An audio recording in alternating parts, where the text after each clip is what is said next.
It's one of the world's deadliest diseases, and these celebrities are proof that it can happen to anyone, but that it can be beaten. But if I think back to some moments during that time, it was just awful. Awful. Welcome to WatchMojo.com, and today we're counting down our picks for the top 10 celebrity cancer survival stories. I just got to the point where I would go to chemo by myself and just really go through it on my own. I guess it's something that I felt I had to face on my own. For this list, we're looking at those celebrities that were diagnosed with cancer and eventually went into remission. The percentages are very good. I would hate to say, but right now it should be like 80%. Yeah. And with certain hospitals and everything, it does improve. Number 10, Robert De Niro. Everyone's favorite New York tough guy from such fantastic movies as The Godfather Part 2 and Taxi Driver. You're only as healthy as you feel. Was faced with a tougher than usual challenge when he was diagnosed with prostate cancer in October 2003.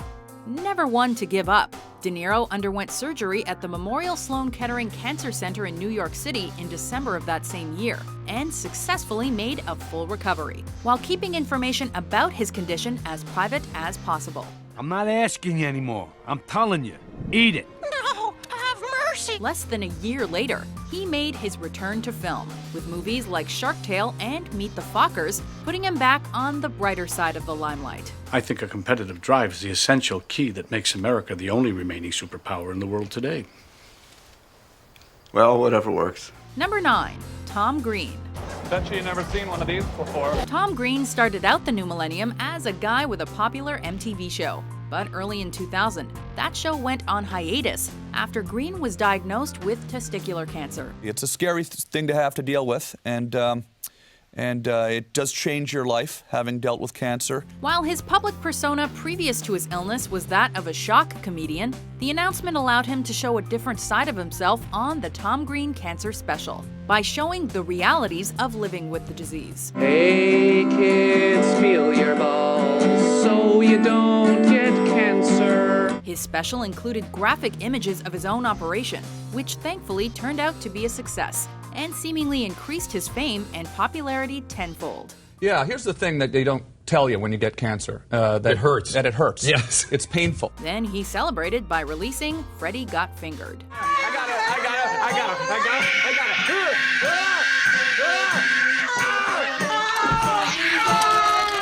Number 8, Kathy Bates. I call the hospital and I talk to the head orthopedic surgeon. Bates has been one of Hollywood's most beloved actresses for decades, garnering critical acclaim for her psychotic performance in Misery and again in James Cameron's Titanic. I don't think anybody knows what the hell's going on around here. Unfortunately, with a family history of the illness, she's also battled more than one form of cancer, beginning in 2003 when she successfully and secretly took on ovarian cancer. And she said, "You have a mass." And I began to shake. After revealing her diagnosis 6 years later, her struggle with the disease continued, as she was diagnosed with breast cancer in 2012, which resulted in a double mastectomy that left her with lymphedema. That was very traumatic to me, and it was sort of like the party's over. You know? Throughout her ordeal, Bates has proved herself to be just as tough off-screen as she is on, becoming an ambassador for the Lymphatic Education and Research Network. And I think the best advice I could give would be to keep your friends close and have faith, you know, that you can get through it. Number 7, Melissa Etheridge. I wanna come over to hell with the consequence. Etheridge, a musician and singer known for her raspy vocals, earned her share of praise in the 1990s, including nabbing a Grammy Award for her song Ain't It Heavy.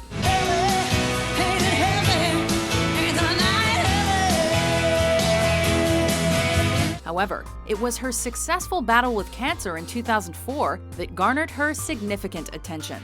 After undergoing surgery and chemo for breast cancer, she returned to the Grammy stage, bald from chemotherapy, to perform a celebrated rendition of Janis Joplin's Piece of My Heart. Know that it ain't right. You never hear me when I cry out at night. Etheridge completed her comeback later that year with the release of her almost instantly gold-selling Greatest Hits album. Bringing a face to cancer and speaking her mind at every chance, Etheridge also championed medical marijuana with helping her through chemo. I try to say, don't wait till cancer comes and gets you. You can actually make these changes in your life and start living a very, very healthy, happy life. Yeah. That's the attitude. Number 6, Rod Stewart. I didn't even think it could be cancer. Not me, Rod Stewart. I'm fit, I work out, you know. But sure enough, it was a little growth that I think they should cut out. A British singer who has 6 consecutive #1 albums and is one of the best-selling artists in history, Rod Stewart is a legend of rock and roll. One with an unmistakable, raspy singing voice much like Etheridge.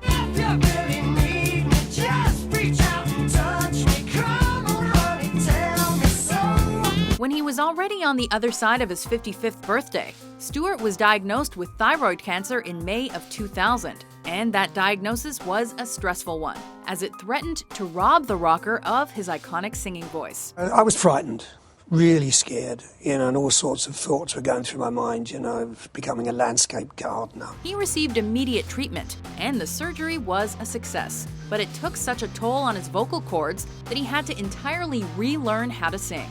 If that's not dedication to your art, it's hard to say what is. Love is like a four-leaf clover, hard to find and hold on to. Number 5, Kylie Minogue.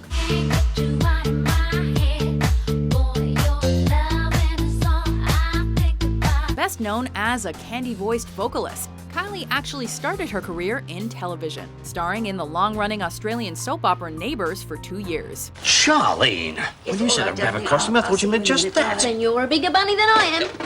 What's up, Dad? After being deemed the princess of pop by the media, Minogue was diagnosed with breast cancer during her 2005 Greatest Hits tour. I stayed indoors, and it was my family who supported me through really rotten, dark moments. Not one to let that stop her. She dealt with the intense media and paparazzi coverage, wrote a children's book while she recuperated, and continued the tour later that year, but with a less strenuous approach to the theatrical side of things.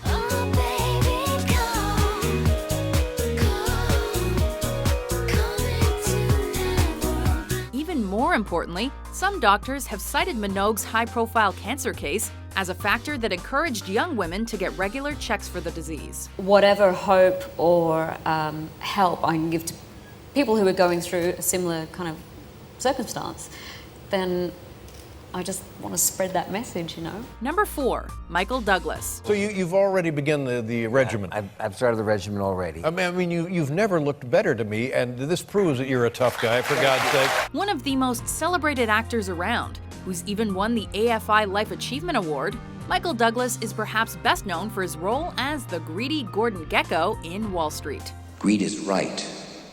Greed works. Greed clarifies, cuts through, and captures the essence of the evolutionary spirit. Several decades after he played that character, in 2010, Douglas was diagnosed with stage 4 tongue cancer. With the severity of this diagnosis, the actor had virtually no hope of survival, but his treatment was successful. A spokesperson for the actor says the tumor is gone and doctors did not detect anything else.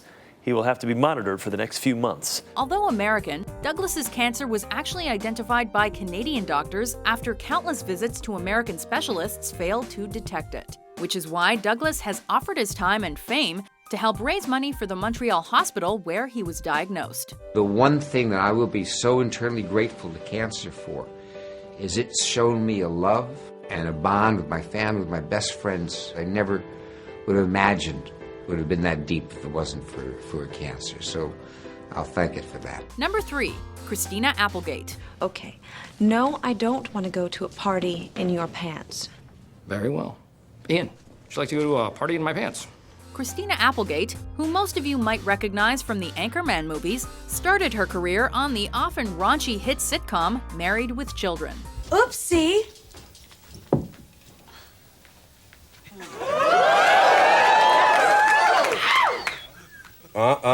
The correct way to pick something up is to bend from the knees. In August 2008, it was revealed that the 36-year-old Applegate had an early form of breast cancer. My doctor said, you know, the mammograms are not working for you because you're too dense, and so we're going to do an MRI, and it was with that MRI that I found cancer. Due to early detection and the fact that she carried a cancer-triggering gene, Applegate easily beat the disease with a double mastectomy, and afterwards changed her eating habits to a more healthy and balanced diet. No, this is the time that you have this opportunity to change the way you eat, the way you everything you do. She also involved herself in breast cancer charities, got back to work producing and acting in the sitcom Samantha Who, and returned to the big screen in a big way. Sweetheart, we have to let him go. He needs to go free. Just like Dobie. Number 2. Sharon Osbourne. A week later, I'm in New York working, and I get the phone call that I'd got cancer, and it was stage 3. Of all the Osbournes, Ozzy seems the most likely to have a health issue. But it was Sharon who looked death in the eye in 2002 during her battle with colon cancer, which eventually spread to her lymph nodes, giving her an uncertain 33% possibility of survival. Her diagnosis affected her family deeply, with Ozzy falling apart emotionally, and her son Jack even attempting suicide. I got to the point where I was suicidal.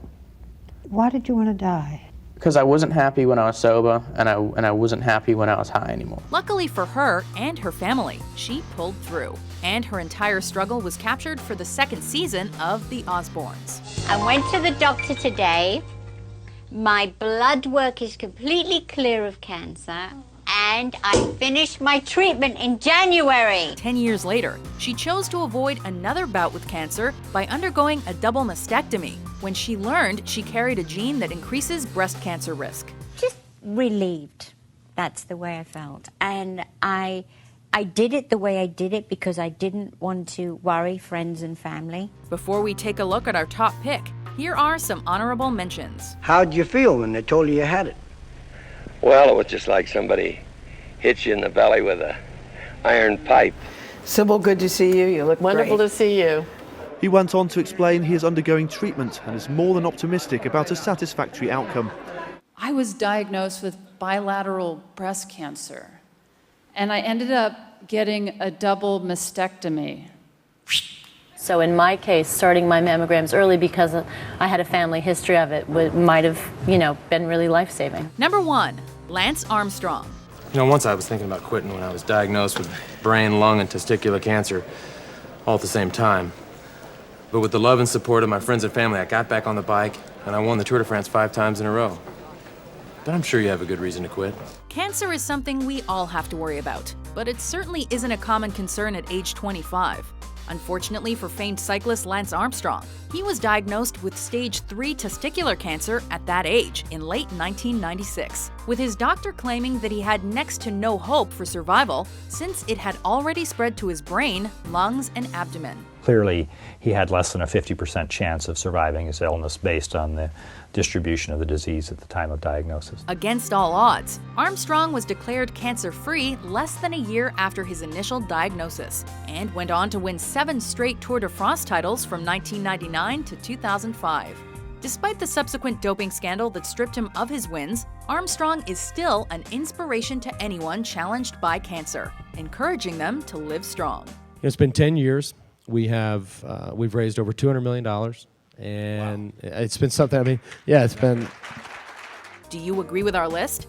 What celebrity do you know defeated cancer?